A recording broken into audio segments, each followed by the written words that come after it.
He knows, right? Wait, how What many else? dates until you sleep with them? What?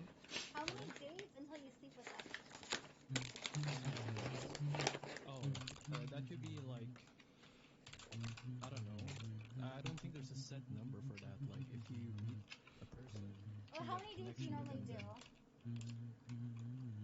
uh, hmm, I don't know. Like I said, I don't have a set number for it. I'm more of a date scenario kind of person. So Date yeah, to you're 20. yeah, but we still need to consider these things, you know? Yeah, At like 20, you're most likely gonna break up regardless. I don't think you'll really do that. I mean, if we break up, then yeah. So what? You sound too sweet. I feel like I'm I would have. actually gonna ruin your life. I think you're just too sweet. Girls like me, I don't find. Wait, a lot of people in chat are saying I'm so Filipino. How do you guess that? Hi, Meek. Wait, huh?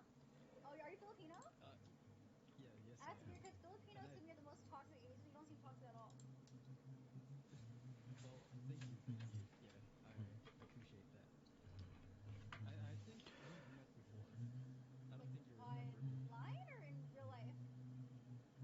No, no, no, no, no. Like, uh, on stream. Yeah. Oh no, I don't remember you. Yeah, let me see your face. You are too wholesome for me. You want to see my face? Yeah, I'm gonna do you Okay, a okay. favor and reject me for you. Okay? You're rejecting me No, already? That's I'm insane. rejecting myself from your life. Yeah, let me see you. That's kind of sweet. Yeah, I'm Wait, doing you a favor. okay.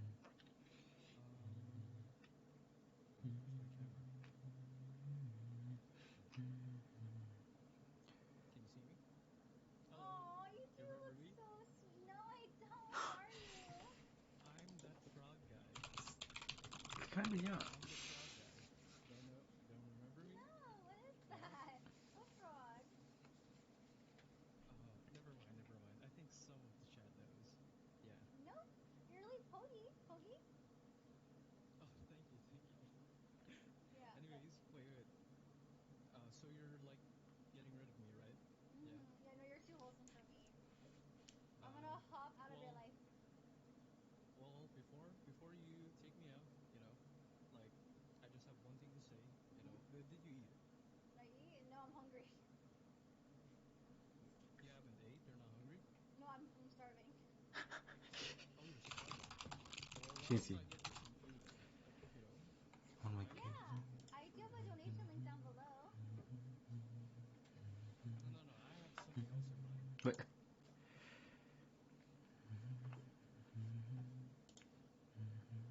Sweet stuff.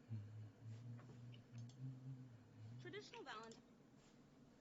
why am I getting...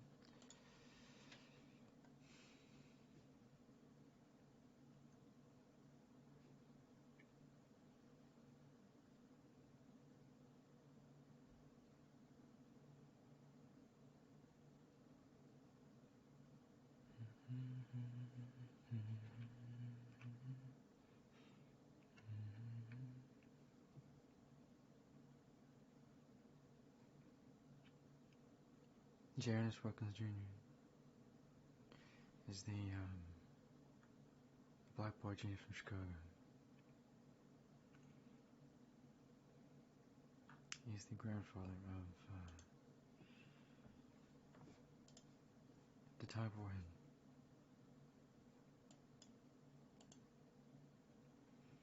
He's an African American mathematician, nuclear scientist, mechanical engineer, but he's more than that.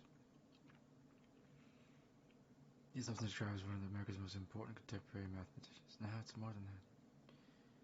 James Wilkins Jr. was the black boy genius from Chicago.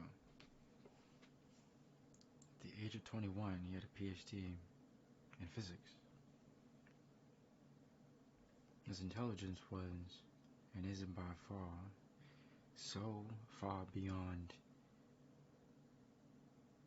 any other person that no one else could keep up. The racism was so prevalent that even after he created and found a way to basically, it was crazy. It was crazy in a good way, crazy in a bad way. With the creation of nuclear warhead and the samples that are collected after gave us a look into the universe, and we found a whole new collection of material science that we can now study. Particles that we didn't think used to or exist were found abundant. And so as the America evacuated and pushed out families of indigenous people of various islands, like the Bikini Islands on the Pacific, they restructured, reforced a group of people. And I can tell you today, they were never properly given reparations or compensation for forcing them to lose their fisheries and forcing them to lose their home islands and their mother islands that they had grown up on for aeons. U.S. federal government owes the indigenous people of the Bikini Islands way more resources to rebuild their islands and to supply enough to rebuild their roads, hospitals, and everything that should have been there beforehand. What the U.S. government had been doing for decades were firing off nuclear warheads in the middle of the Pacific Ocean. But I don't think everybody stopped and thought that maybe firing nuclear warheads in the Pacific Ocean and hitting the crust of the Earth probably causes a ricocheting effect where it dampens or crumples, and then there's a cascading effect throughout the crust that would then extend out and possibly cause earthquakes. So the weird part is, do we really need to blow up nuclear warheads in the Pacific Ocean? Probably not. But before that, the design that started it all was nuclear energy. Scientists, they didn't think it would turn into a weapon. The U.S. government, for the speed at which they were going, it seems from conception, it was already a lie. It was never about, the equation was never about finding and creating nuclear energy. It's basically finishing an equation to design an atomic warhead. J. Wilkins Jr., this 21-year-old black boy genius, the greatest mind the world's ever seen, is leaving Chicago, leaving MetLab, and being transferred down to a team in Tennessee. He didn't get to go to the main team in Arizona or New Mexico for the Manhattan Project. The racism and segregation was so prevalent. This is World War II. The racism in America is very much forefront.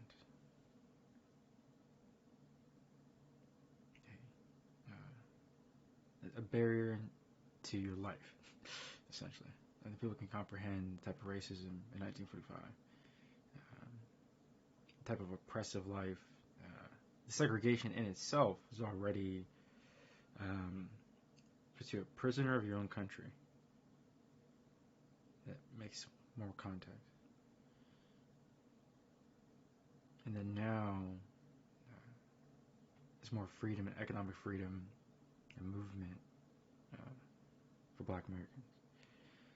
James Wilkins Jr., he had to, even though he already approved and showed how to create nuclear energy reactors, they still wouldn't listen to him because he's a black man. Even though he finished it, they're just copying his work. Because it was his equation that was the final key. And the white scientists in New Mexico and Arizona couldn't figure it out. And it was the 21-year-old black boy genius at Chicago from Met Labs. He was brilliant beyond measure. He figured it out. And then there were 70 scientists. Once they found out that Truman was going to use the bomb, there were 70 scientists, 7-0, all signed paperwork petitions to urge Truman, basically say, hey, tell the Japanese to surrender and do not use this bomb. The White House had received all the complaints and the protests. Truman, today, I think he said his word is he never saw it. But there were 70 scientists pleading with the president at the time, Truman, to not use the bomb and to tell Japan to surrender. What did Truman do? He went ahead and used the bomb. Truth be told, probably one of America's greatest sins. There's no need to drop that bomb. It's basically white men in position of power abusing their power. Basically, white men in position of power realizing that no one can stop them. And so they just used the atomic warhead. It's not until now, when you have more officers of color all throughout the ranks of the military and government, people and persons and women of color all throughout the ranks of our military and government. It basically is now a checks and balance to too many white men when they got into positions of power. And the American white empire is gone. Welcome to American democracy.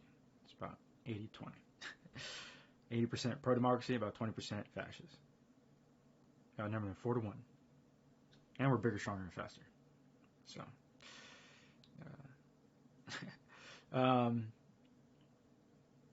yeah, I mean, think of it like this. FBI and U.S. Marshals are already going state to state, deep diving into white nationalist youth domestic terror cells, because once they got all the cell phone and data from the Bungalow Boys and the Proud Boys, they can then connect the dots to any other white nationalist groups that were contacting them. It's basically like, you just open up probable cause.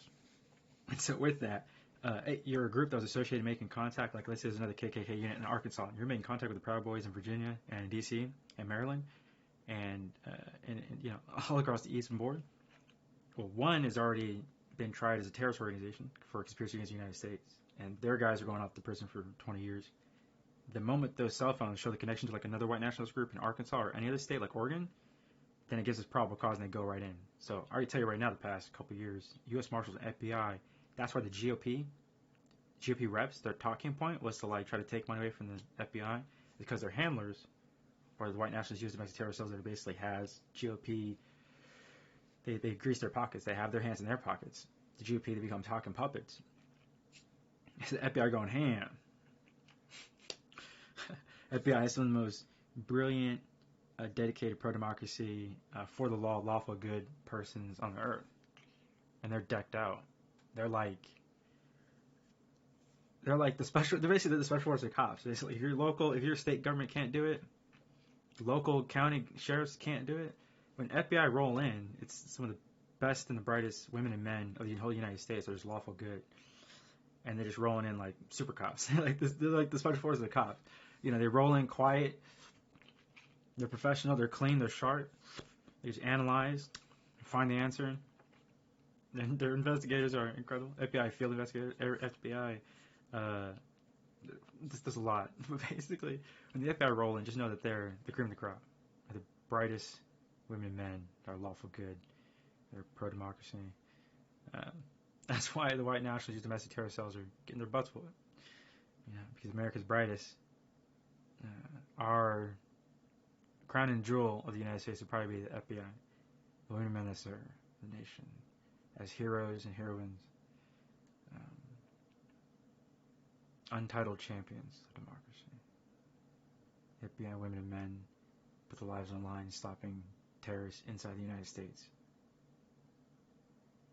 Say it again. FBI men and women and U.S. Marshals put their lives on the line stopping terrorists in the United States. And they'll be quietly decorated but not widely celebrated. A few years back, I just think of 2 FBI officers that died in a gunfight in Missouri, firing at some Proud Boys as they broke off into standoff. This happened a few years back. 2 FBI agents, they already got intel. The intel is really bad. The intel stated, this vehicle, there's going to be one Proud Boy member in it, and he's going to take his bomb to a children's hospital. And the officers found him because the FBI is on top of it. The FBI will always doing counterintelligence, always sifting ahead through everything to the noise. They got the intel. They engaged the vehicle. They stood it off. They knew the individual was one Proud Boy and he possible had a bomb in his car. The FBI agents are calling him back up, but they have to evacuate police, and police have to evacuate the public. Missouri, it's a standoff. The vehicle has a bomb. It's one terrorist inside. The 2 FBI agents. In the instance, they have to do their jobs. They know if they kill him, he can trigger the bomb, they all die. It's a standoff. If he fires, they shoot, we can all be dead. So it's just 2 FBI agents. And then one Proud Boy with a bomb in his car. And the news afterwards, everyone's dead.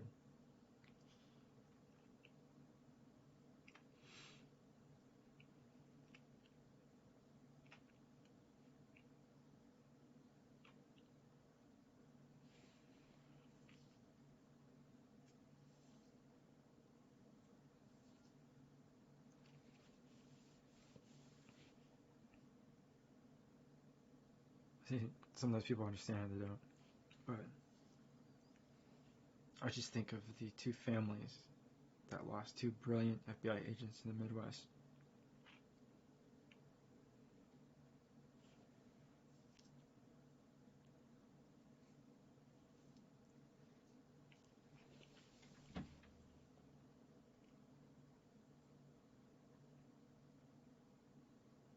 Daughters losing their fathers, man.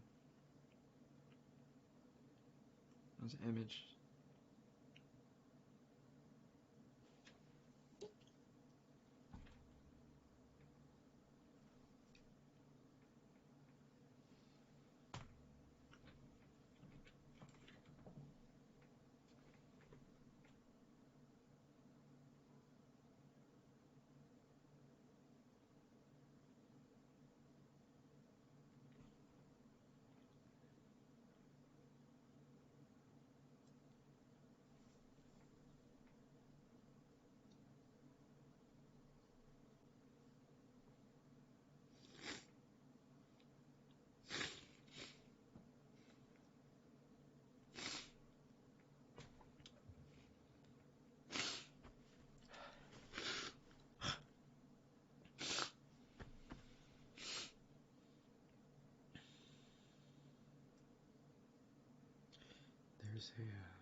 There's an image of the daughter. Her hands are on her father's casket.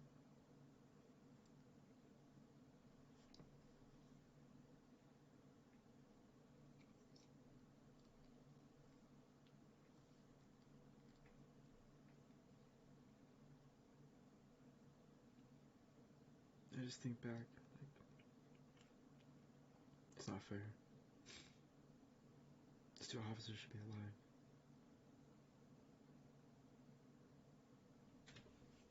It's not right.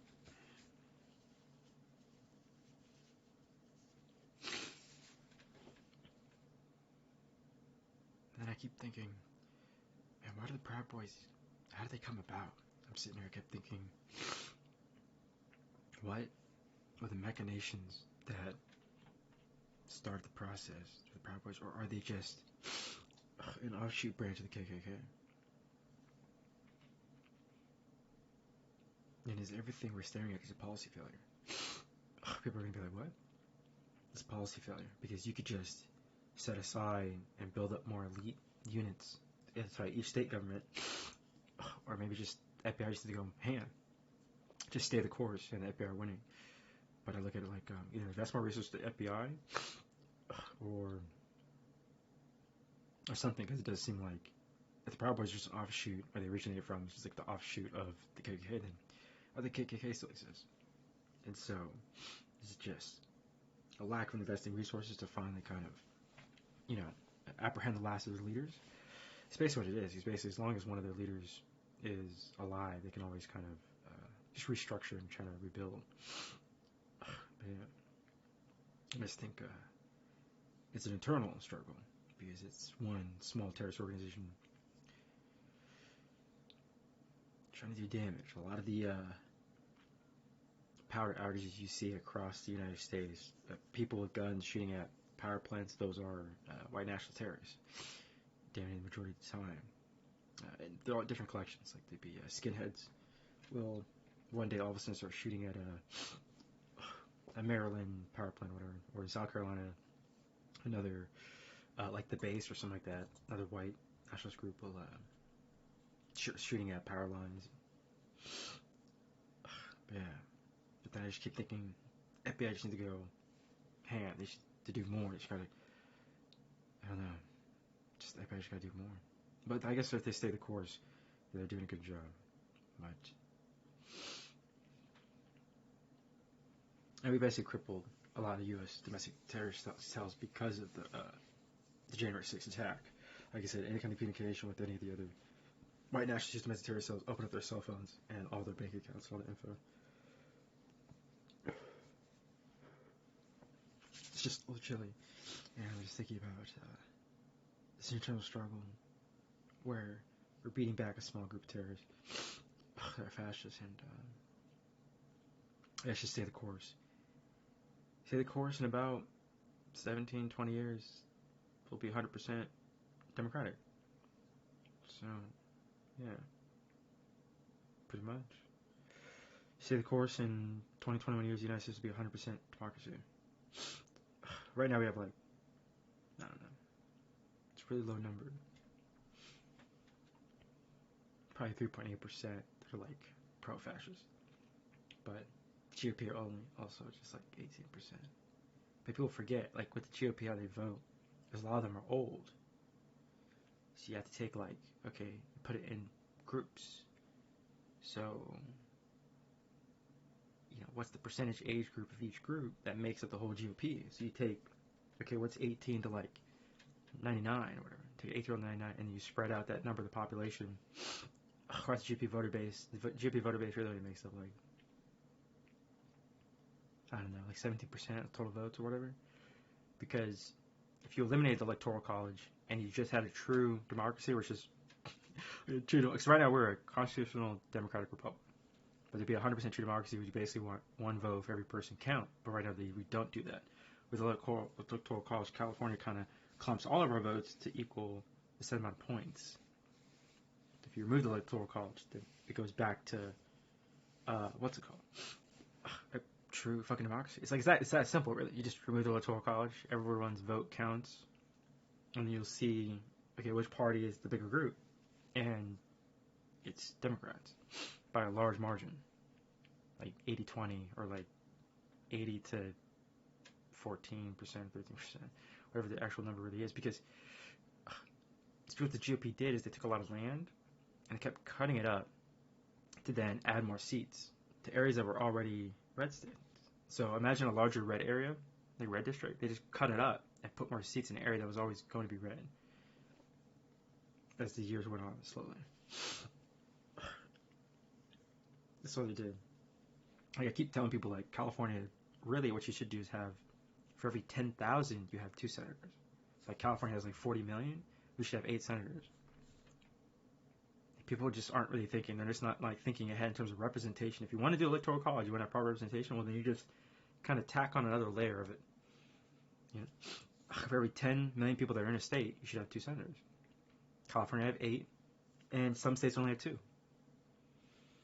So let me say it again. Because California has 40 million people, California should. We just change the electoral college. Maybe if we get 100% Democrats into the House, if we could just finally start fixing everything.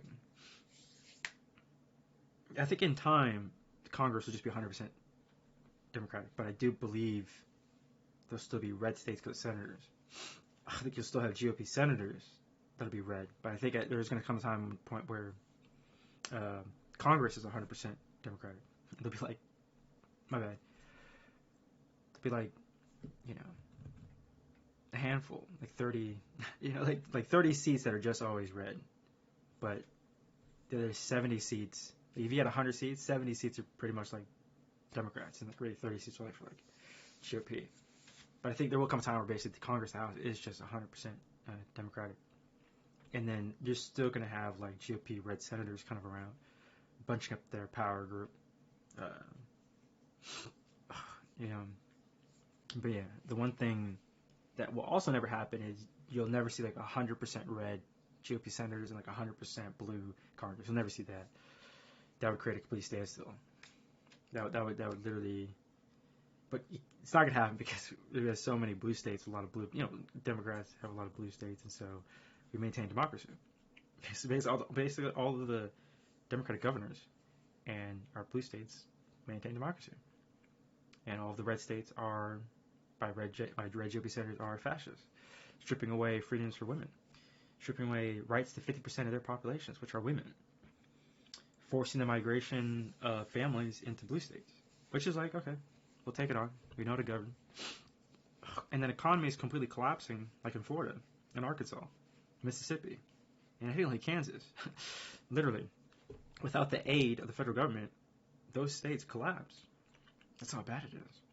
Like literally, if the U.S. federal government stops giving money to Florida, they just fall apart. They're not self-sufficient. Like Texas, California, and like 35 other states are all self-sufficient. Because we found the number. vast majority of the GDP that the United States produces comes from blue states. And red states need a whole bunch of handouts to stay afloat. But I'm sorry, y'all. What we should have been doing is rewarding governors that make their states profitable and punish the governors of the red states that, hey, their economies are declining or going negative.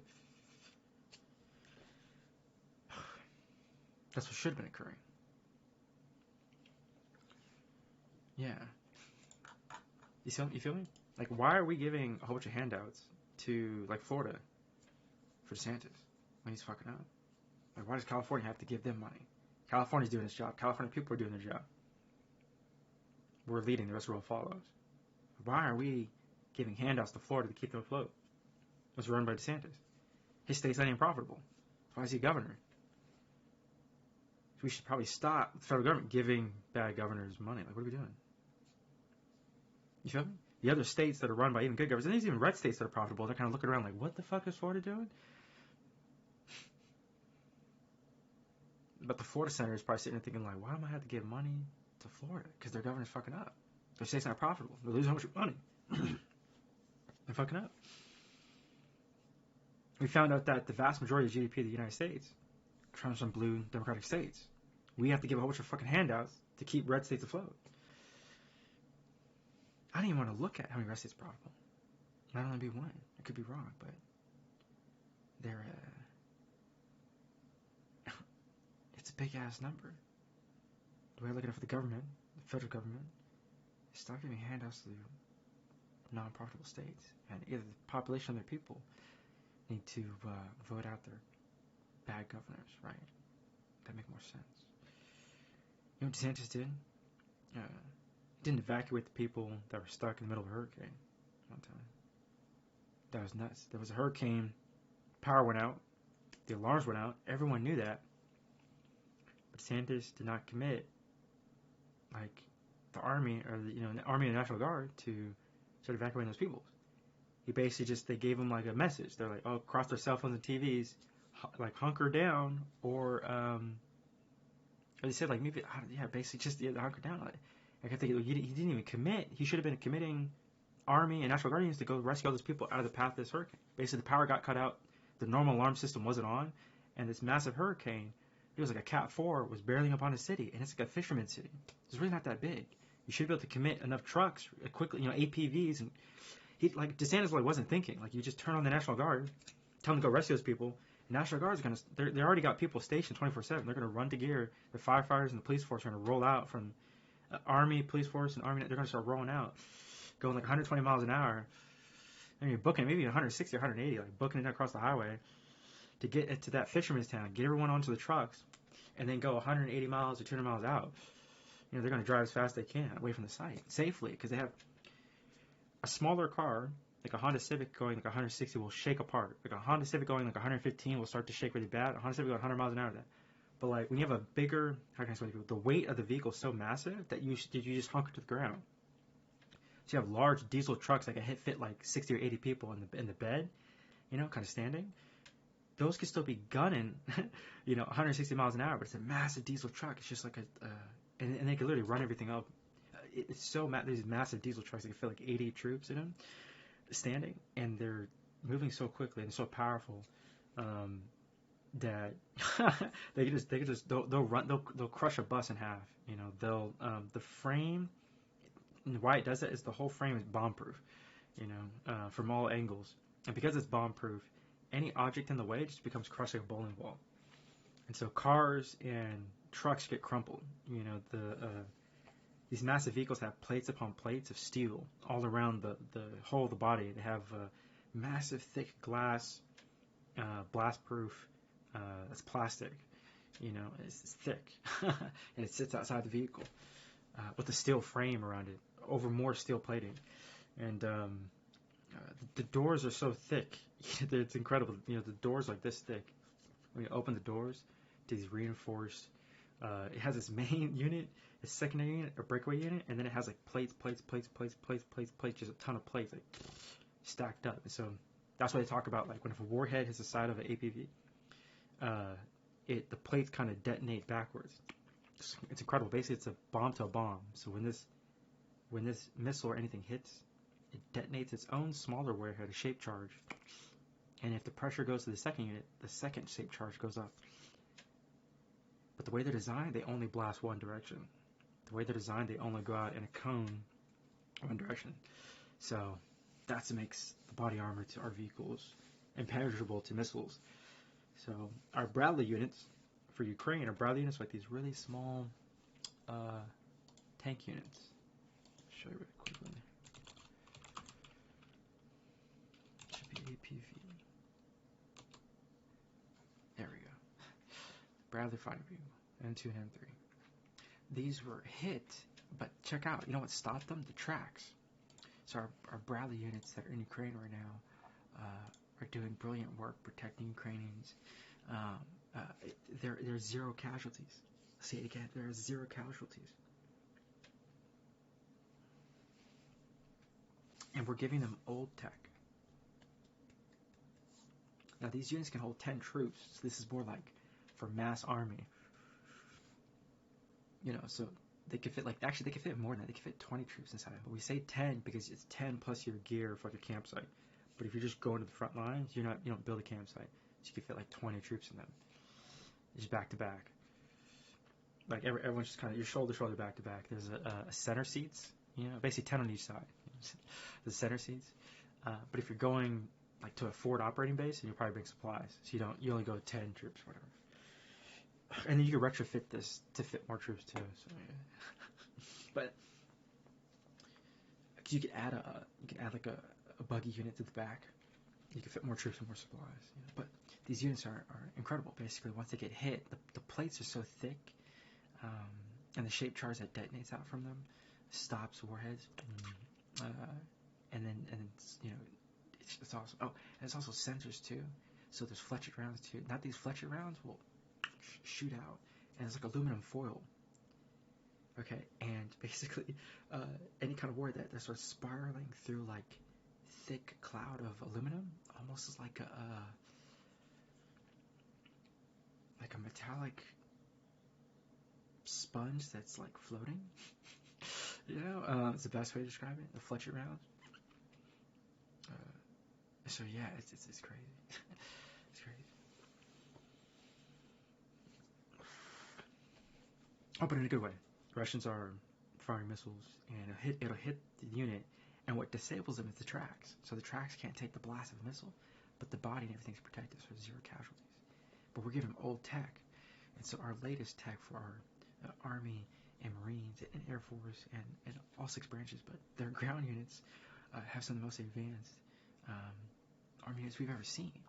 No offense to this unit, it's good, but it's really slow. It's slow, super protective. It's like a tortoise. And it's doing its job in heavy situations, 0 casualties. And now, if the vehicle goes down, guess what they do? They roll with another empty Bradley. You have one driver, an empty Bradley rolls up, and they back up, and they just connect, and then everyone just shuffles back to the other vehicle. And then they check everything. They strip the cords, and then they either leave it or they detonate it. People are like, what? Because you can't leave. Can't leave the vehicle on the site. So then you'll either have another mechanized engineer unit come in, and there'll be like 4 units. They'll run it with a convoy. Sometimes there's 6 or 8. There's 6 or 8 convoy units going in, like 4 key crucial engineers, and you either have 4 in the front, 4 in the back, just in terms of armored units, or APCs or APVs. And as they're going in, they're spread out over long distances. You do it a couple hundred meters. You do it enough to see everyone in front of you, behind you, but enough space to where if you need to like shift to like wider angle fire, everyone's kind of clear. And so, check this out. If you're in a, I probably can't see this. Imagine, I guess I could draw it. Oh, what am I doing? See if this. See if this. Oh, they are not seeing anything because I am talking. I am ranting.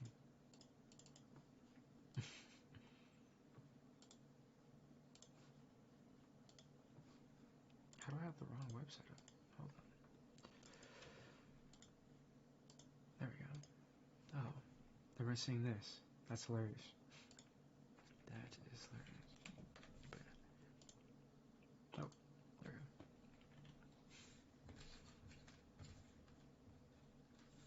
imagine if they're in a convoy and they're too close together. This is what the Russians do. All we do is we hit the middle one, and then the Ukrainians, that kind of chaos. They don't know what to do. They're kind of like. Actually, what we do is we're so far apart, and it's even for this. We're more like. We're so far apart we could only see each other's vehicles. Keeps everyone safe. And most likely they're gonna miss. That makes more sense.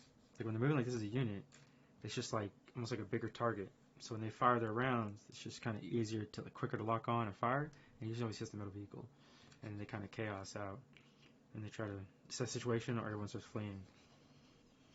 But how we do it, we're like always like super far out. Or we see each other in terms of our units. But yeah, stuff like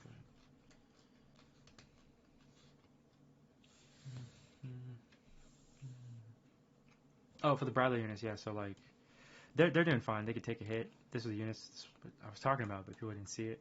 So they can get. It's protected everywhere. It's protecting Ukrainians on the ground, but some of the vehicles, the tracks get blown up, and so.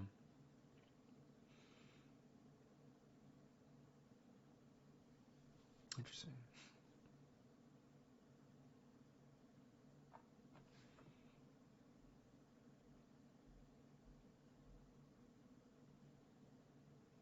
Well, sounds super sad. That's cool. Respect.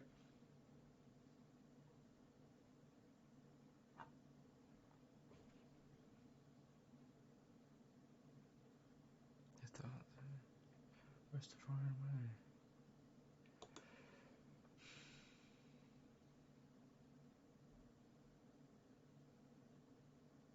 What's going on here? What? I'm trying to off.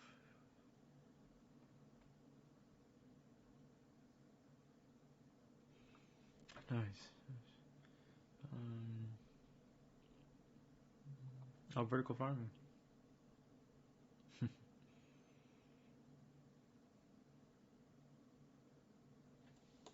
What? The hell are they talking about? Hold on. Piston.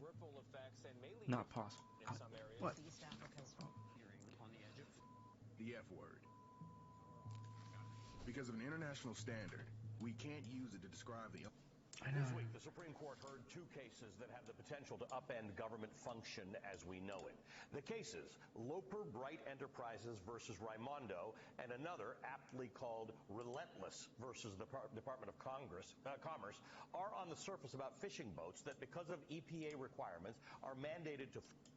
This week, the Supreme Court heard two cases that have the potential to upend government function as we know it. The cases, Loper Bright Enterprises versus Raimondo, and another aptly called Relentless versus the Department of Commerce, are on the surface about fishing boats that, because of EPA requirements, are mandated to foot the bill for an inspector whose job is to basically oversee the boats to prevent overfishing. The fishing companies don't want to pay for the inspectors and have argued that it's unconstitutional for the EPA to mandate that rule. But what's really at stake here has very little to do with fishermen or the cost of the inspectors. What's really at stake here is a 40-year-old legal doctrine called Chevron deference, which gives federal agencies the authority to make decisions regarding areas in their expertise where Congress has not given explicit or unambiguous direction. Federal agencies are run by experts, all of whom are congressionally approved. Nearly 20,000 laws, standards, and protections upon which we rely today were arrived at based on agency deference. For example, the EPA or the environmental... How many stupid laws were enacted on this deference? And why was this even created in the first place? That too, corporations so much power. They also need to have more judges. They have to expand the court. They need to expand the court to match the appellate.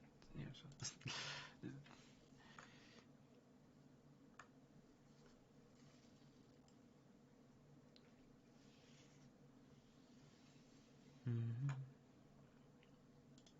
Protection Why was difference even Agency created? makes decisions on human health and the environment. And Congress may leave certain aspects or parameters of a law for the EPA to determine. That is, when Congress agrees I see what you're saying. Basically, they were like, Congress was like, all right, you can't, what? You can't do that. okay, sure, we should have clean air or clean water, but doesn't specify how exactly we should get clean air or... Oh, check this out. I mean, I just talked about this last night. U.S. government, every single person that is under the U.S. government can now sue their state and federal government for not having clean air. I'll say this again. Every single American under public health emergency and the powers that the United States Service Code determine, it's actually the federal government's responsibility to make sure the air is breathable and clean, to not do harm upon the public. So the federal government has the federal contracts. These mining companies, coal companies, oil companies, they're polluting the air, causing brain damage to everyone's children. The federal government contracts all these mines and sulfur, and steel, and coal, and natural gas. They're plants that are on U.S. federal government contracts and are on that federal land, causing so much toxins in the air that it's causing brain damage to 100% of all children in the United States. So literally, every single family member, every single person in the United States, as underneath the federal government, can sue their state government and federal government for not having clean air around them.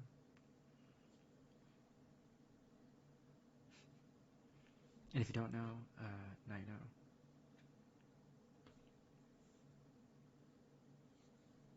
Like I said, there's a clause basically in the United States Service Code that states U.S. government cannot do undue harm upon to its people. And they are doing this inadvertently, but still, it's their fault. Liability. So with that, this is why you're saying, we've actually talked about this, but no, it's nothing crazy, it's just responsibility. That's all it is. And also cuts out the middleman, which is saves a lot of people a lot of money. But currently right now, with this deference in place, which will probably eventually get removed, creates a whole bunch of middlemen, basically. And the Supreme Court hears this case and it goes one side or the other. There's a possibility that basically it just removes all those jobs. But let's see what it has to say. For clean water. Then it will defer to these agencies like the EPA and the environmental scientists and the experts who work for that agency to determine the laws and guidelines for how we can get to that goal. Now, these agencies, among other functions, are the regulatory bodies upon which we rely in nearly every aspect of our daily lives. The Environmental Protection Agency regulates pollutants. The Department of Transportation comes up with safety standards for cars and highways. The U.S. Department of Agriculture makes sure our food is safe. The FDA determines which drugs are available to us. OSHA and the Department of Labor keep workers safe and protect workers' rights. Experts at the Department of Health and Human Services help our healthcare policy adapt to emergencies, changing technology. It informs healthcare decisions that have an impact on more than half of the country's population. Chevron deference is rooted in the belief that agency experts and not courts have subject area expertise to inform and implement laws with the appropriate nuance. Now, conservative groups have for decades been working to undo Chevron in order to limit agency power and to limit regulatory authority. For instance, back in 2018, then White House counsel to President Trump said it outright at the Conservative Political Action Conference, quote, "There is a coherent..." Oh, side note, no one cares about White House counsel from Trump. Exceptionally sympathetic to the fisherman's case and increasingly hostile toward the Chevron precedent. If the Supreme Court... Well, they need to regulate what's coming in and off those boats. That's the difference. Hold up. What? You know what this is about? The federal government's going to win every single fucking time. The federal government's going to get even stronger. Because basically stating, hey, we're going to monitor any boat that comes in and off into a dock, and we're going to inspect it. That's what they're saying. And because it's, hey, you're using the water, it's a privilege to use the water. It's not free. And so not a public good. It's, hey, you're not committing resources. You're not driving your vehicle. Your vehicle's not getting emissions out into the ocean or water. You're disturbing the water itself, the fisherman life, the fish life, the marine life is being disturbed. Sometimes your boat goes out and it comes in. So, but on top of that, really what this is about is just having more inspections of boats that are coming in and out of docks, basically. That's all it is. And so whoever the hell this is going to lose the way. The federal government's going to win every single time because the greater good and protection of the public will always overshadow whatever perhaps it already looks kind of funny and fishy, that whatever illegal activity was already occurring. Now it's just people on boats, and I was just worried because there's going to be more inspections. You see what I'm saying? And you can't just roll in saying, oh, I caught some fish, and the inspector's like, what? You see what I'm saying? So more inspections, just checking more boats every time they come out and come back in. That's all it is. Because it's a privilege to use the water, not free. You're on federal land. And when you go into that water, you're in federal territory. You're not outside government control until you're 200 miles away from U.S. coast. Then you're outside of U.S. territory. That's why I think people are kind of dumb. Oh, no, American people are dumb.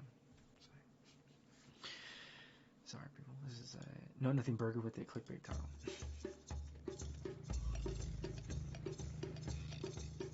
The Atolled Life, Rastafarian way of life. Thank you, friend. Okay. You guys come all the way up here? Every day. We're up in the mountains of 9 Mile. Today, Cool. we are with a couple of Rastas in the garden, all about the roots of veganism here in Jamaica.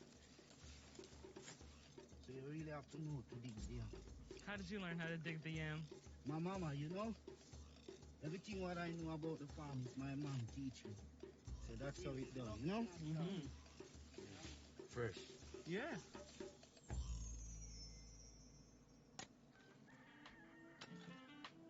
When you think Jamaican You know what's food, crazy? you might think of jerk chicken, Not crazy, but patties, and curried goat. I think I can But upgrade the Rastafarian agricultural Ital diet is veganism technology on that Jamaica steroids. isn't utilizing. It's only what's locally grown. No Help supermarket boost chains, their economy. no industrial farming, and is strictly organic. By bringing our U.S. agricultural tech to Jamaica. Nothing with spice, just straight vegetable. Everything you could see come off the farm. The Ital movement became popular in Jamaica in the 70s. Sister Yvonne Hope, a Rastafarian elder, is one of the early pioneers and has seen the vegan movement grow not only in Jamaica, but around the world. I have been a vegan italist from 1973. People was getting conscious in that period. Rastafari was new, and it was a movement of young people want change in the world. We try to be self-reliant and grow what we eat. When did you start to see more vegan shops and restaurants start to pop up here in Jamaica? In the 90s, you see a whole burst of health food store, vegetarian restaurant, and you say, oh, I'm so happy, because at one time you had to go miles to get Ital food. Rastas believe eating Ital is vital to their health and connects them to nature, which makes eating an important part of their divine practice. Ibby Lion and his partner Katis have brought Ital food to Kingston's working class. The 5 bills food. All right, brother. Blessed, yeah? Respect. Yeah, man. We started Vegemies on Wheels in 2010. We were all vegans. Vegemies on Wheels is really about a holistic livity, not just eating for your belly, but for your soul and your mind and your spirit. The special for the day, Aki. Aki.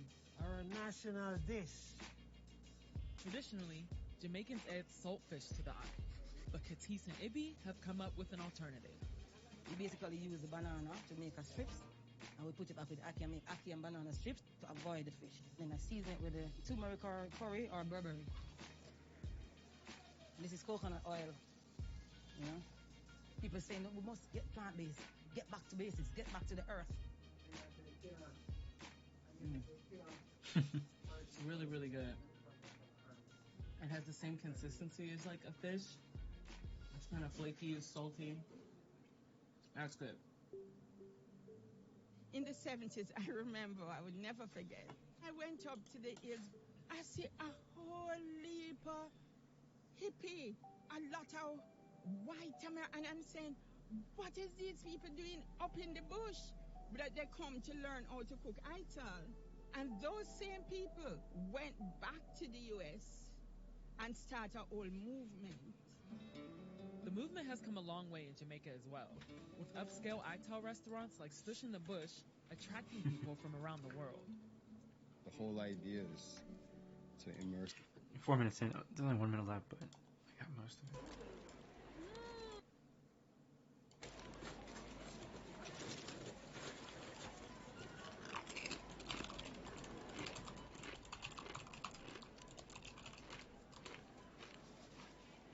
Super juicy.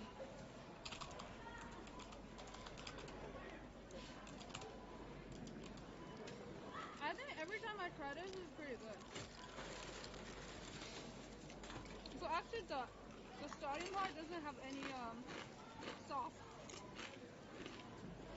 Your face is different. I haven't eaten sauce yet. It's good. For the price, yeah. It's actually decent, guys. Because the bread is pretty good. You can tell it's pretty fresh. And the hot dog is really juicy. You can see it right here. It's juicy. Definitely worth the price with the extra drink.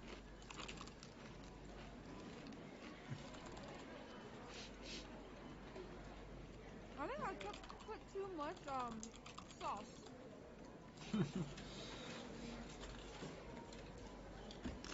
Okay. That was very successful. Yeah, look at the beef. It's getting bloody. I need to put Good those cut. meat in the freaking fridge as Right. soon as possible, man. Right.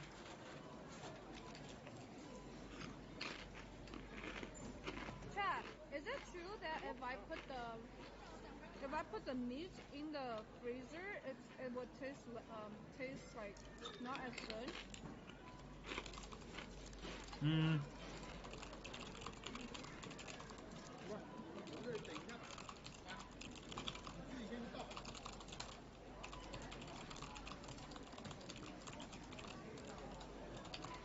It's true.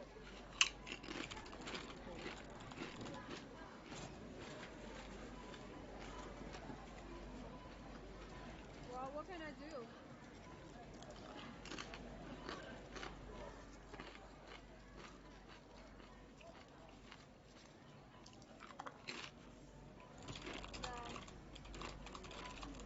It's fine. Otherwise, you can leave it in the fridge for a little bit and then put it in the freezer. Maybe.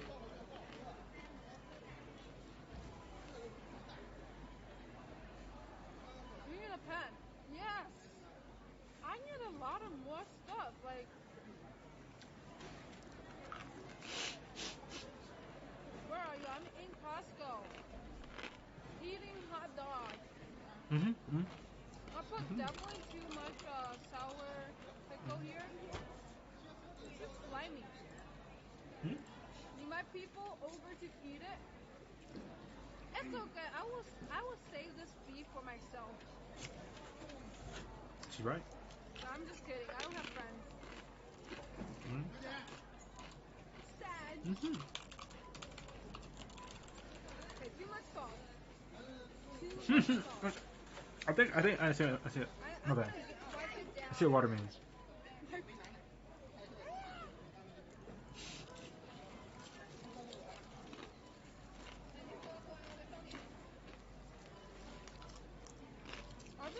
Wait, let me see. I think JoJo's supposed to come over today.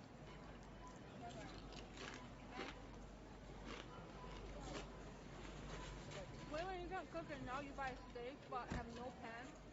Okay. Everything has first time, okay?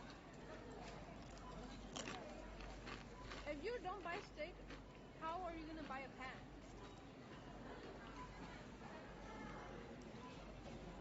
So it's steak first and then pan.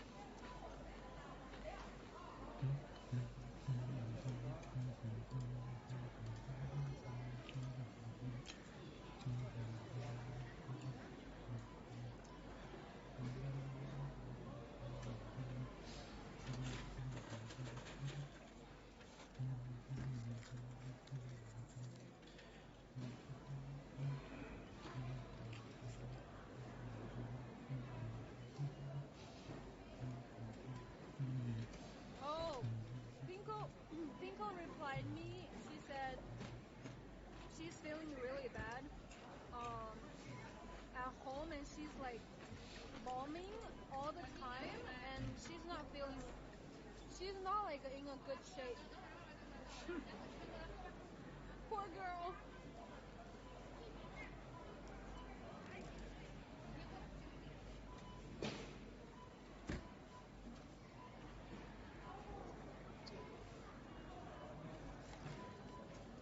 Everyone getting sick. No, that's because she's pregnant. Who's pregnant? That's not because she's sick. She has a dragon baby in her belly.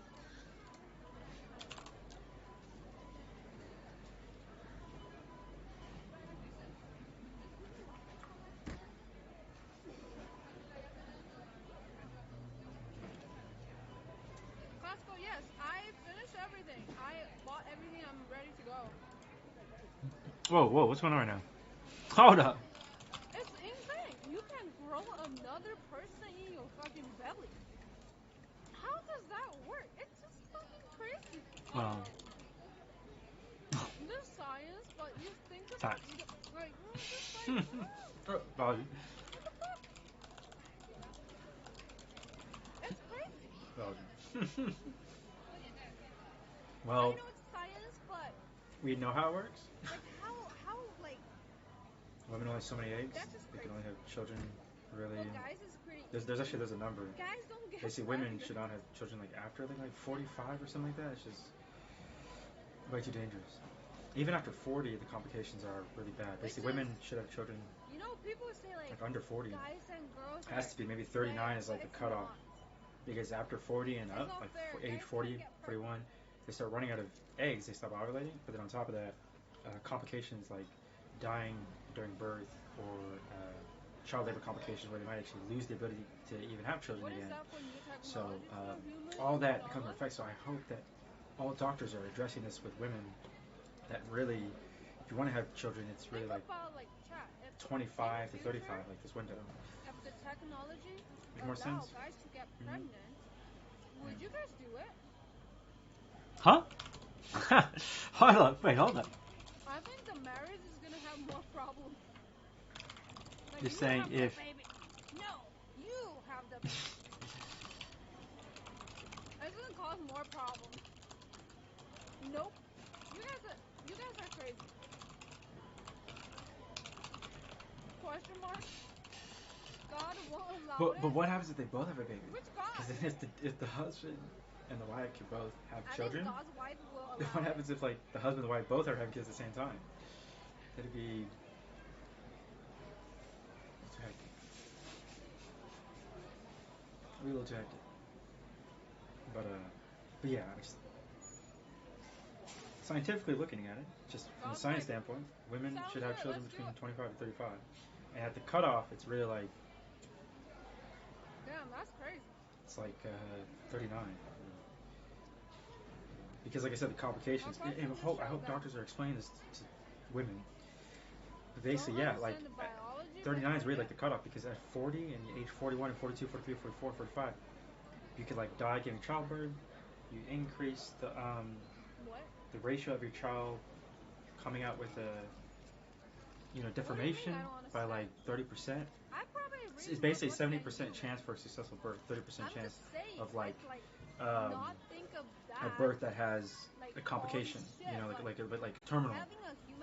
So yeah, where the child is born, all of a sudden they are